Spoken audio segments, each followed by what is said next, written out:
Today I'm going to share with you 3 of my top dumbbell exercises for golfers that bias a little bit towards increasing power and explosiveness, so you can bomb it by your buddies and shave a few strokes off your handicap at the same time.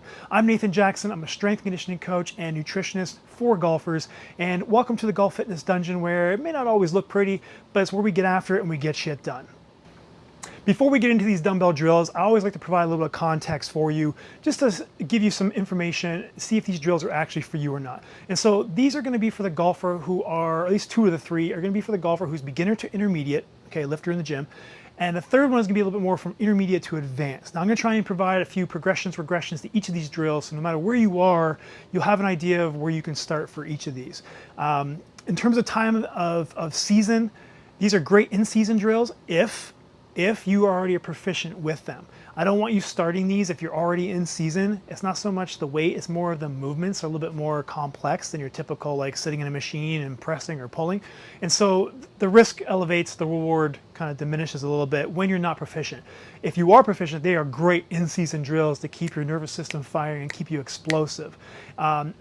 If you are in kind of a year-long training program, these are great drills to incorporate into any sort of power phase and then power and speed phase in your programming.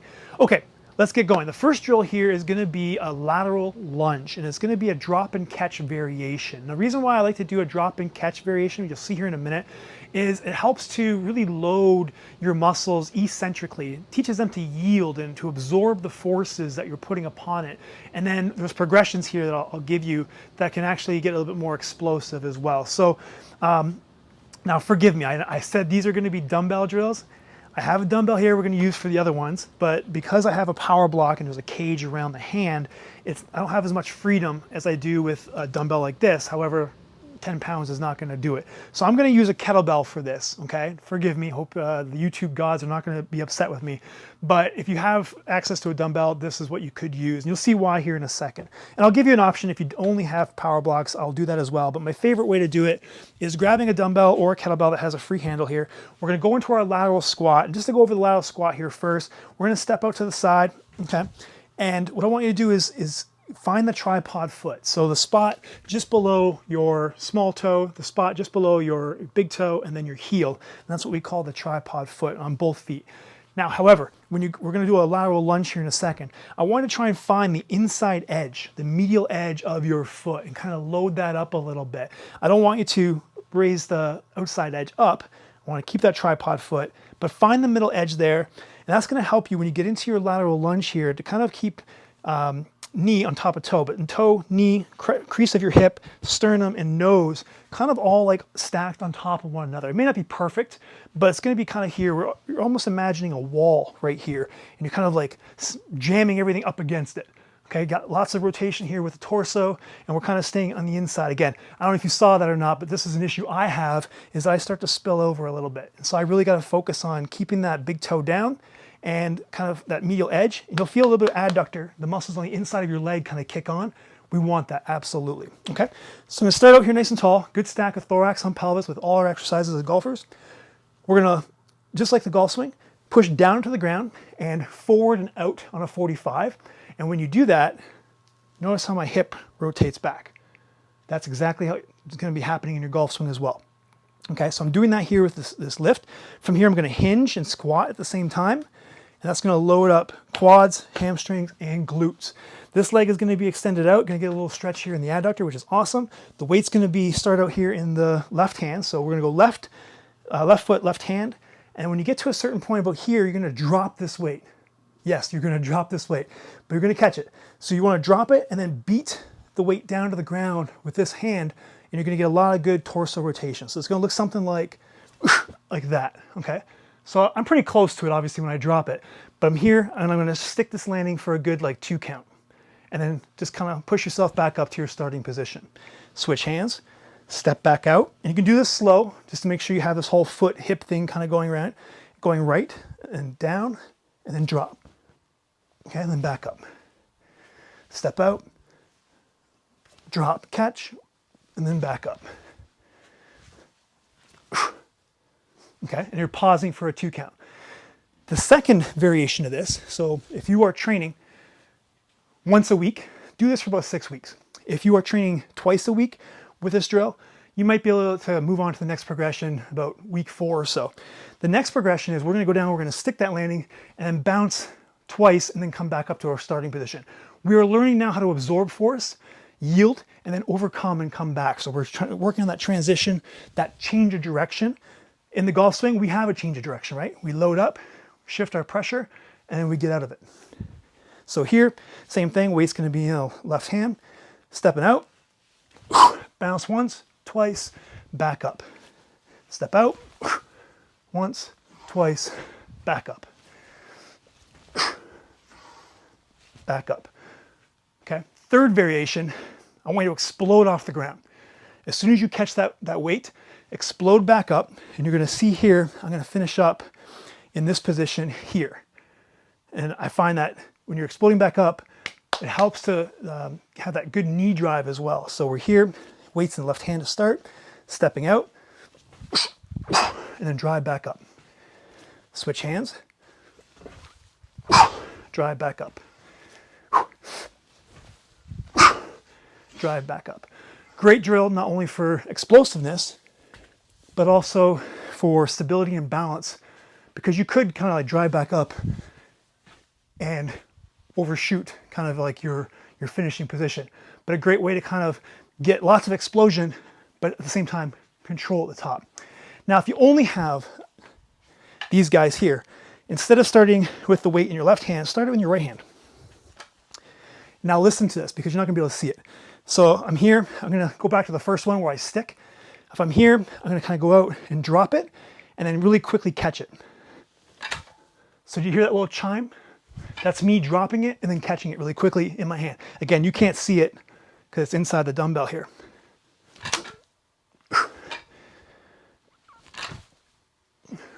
Okay, so it can be done. I do like starting left because it forces me to get a bit more torso rotation. Guys, that's your first one. Let's move on to the second drill. Our next drill is going to be a dumbbell clean to step. Now, it's not a true clean for those of you, kettlebell enthusiasts and Olympic lifters out there, but it's going to be close enough. We're going to get what we need out of the drill here.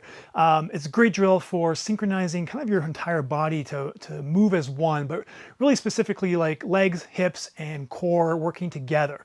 And it's going to be a great drill to help put, to create some force as well as propulsion as well, moving forward. So let's get into it here. So we're going to start out with a box or a bench, roughly knee height or slightly lower.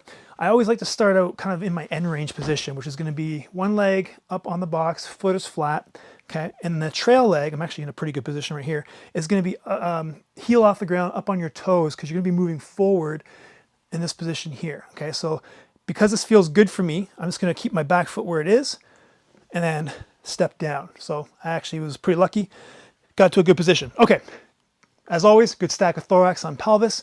From here, you saw my left foot's going to go forward, so I'm going to start my left foot staggered back a little bit.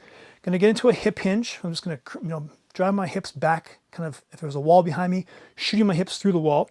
90% of my weight is on this lead foot, and I would even say like 90% of that is on like the balls of my feet, ready to explode. You're athletic. You don't play any sport on your heels. We want to get on the balls of your feet so you can move quickly. Okay, so from here, what we're going to do is we're going to step up, okay, into that position there, moving forward. The key here is keeping that good stack of thorax on pelvis. I don't want to see any of that kind of stuff happening, okay? And then with the dumbbell, we're going to clean it up, sort of. Think of this as like a shrug and a quick bicep curl. So it's going to look something like that, where the elbow scoops underneath. And so the elbow's pointing forward, the back of the arm is parallel to the ground. You can rest the dumbbell on the shoulder. I don't mind, okay? That's pretty good.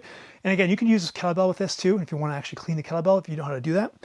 All right, so we're here, and the shrug, quick bicep curl, you may need to practice that a little bit before you get into this, and that's totally fine. Go ahead and kind of do a few repetitions. Once you feel comfortable, good athletic stance, hinge at the hip, 90% of the weight's on that lead foot, stack of thorax on pelvis.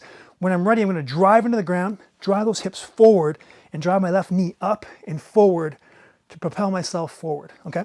Here we go. Land, flat foot, stabilize, and then slowly step back down, okay? 90% of the weight on that lead foot. When you're ready,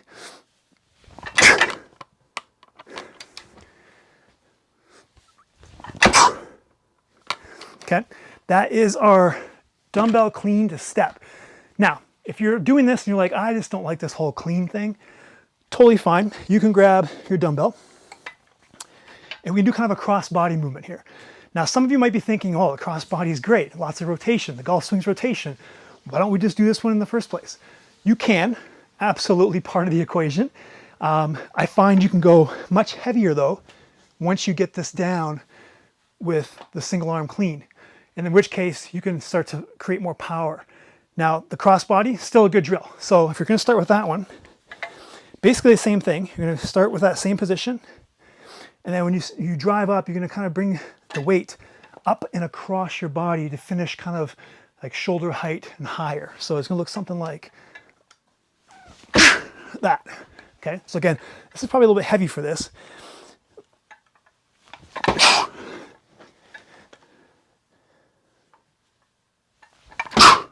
Okay, you guys get the idea.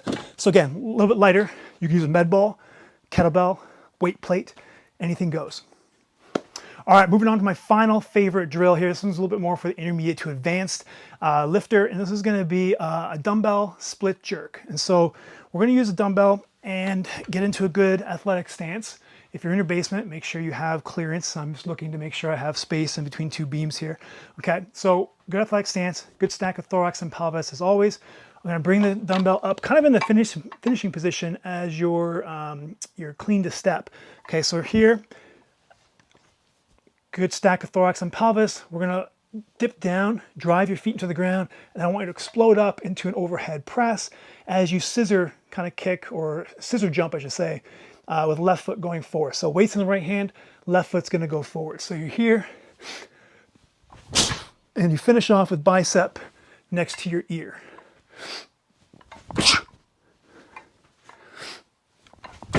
Okay, and so again, with all drills, especially anything overhead, just careful. I'm gonna do a couple from the side here. Just careful you don't lose that good stack of thorax and pelvis. Olympic lifting, totally different. For us as golfers, we wanna try and maintain that as best we can. If you go into a little bit of extension, that's totally fine. I'm okay with that. It's the excessive extension I want you to try to stay away from. Okay, so we're here, bring the weight up. When you're ready, and drive up.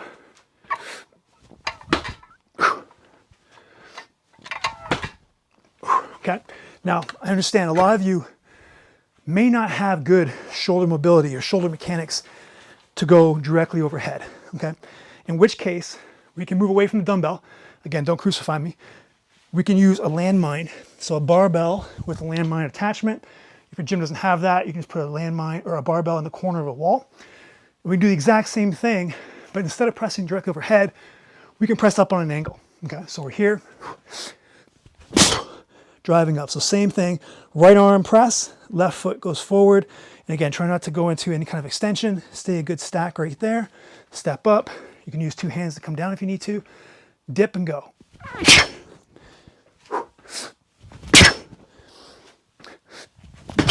Okay, so good alternative there in case shoulder mechanics or that causes any little bit of pain or stiffness in your shoulders. And there you have it, 3 of my favorite dumbbell exercises for golfers that bias building power and explosiveness. If you have questions about any of the drills, just drop them down below. I'd be happy to get back to you. And as a reminder, anytime you're doing any kind of power work, you must nail down the prerequisites beforehand. Prerequisites being mobility, movement capacity, and a base level of strength before you start moving any kind of load with any kind of velocity. And I left a few links down below this video, one of which being a free 4-week training program specifically for beginner level golfers. So take advantage of that. If you found this video helpful, I really appreciate it if you liked it and you went over and found the sweet spot of that subscribe button so you don't miss any future videos. And remember, you got to get strong in order to play long.